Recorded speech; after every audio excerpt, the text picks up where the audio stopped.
रामू एक गरीब किसान था जिसकी पूरी जिंदगी खेतों की मिट्टी, सूरज की गर्मी और मेहनत के पसीने से बनी थी। उसका घर गांव के किनारे एक छोटी सी झोपड़ी था, जहां सुविधाएं नहीं थीं, लेकिन सादगी और आत्मसम्मान जरूर था।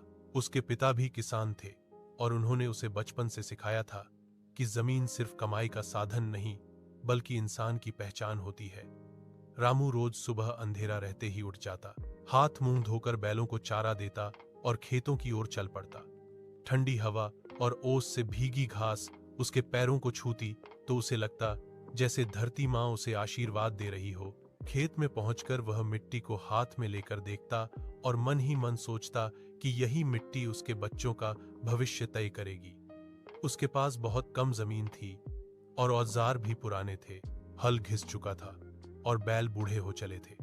फिर भी वह पूरे मन से खेती करता था। सूरज चढ़ने के साथ साथ उसका शरीर पसीने से भीग जाता, पीठ झुक जाती और हाथों में दर्द होने लगता, लेकिन वह रुकता नहीं था, क्योंकि उसे पता था कि उसकी मेहनत ही उसके परिवार का सहारा है।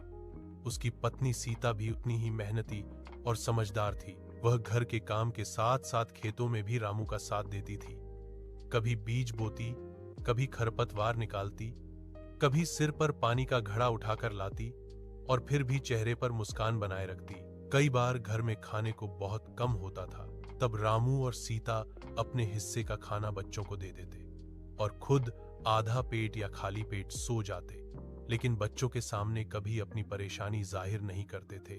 गांव के कुछ अमीर किसान जिनके पास ज्यादा जमीन और पैसा था, रामू को अक्सर नीची नजर से देखते थे और ताना मारते थे कि इतनी छोटी खेती से कुछ नहीं होने वाला।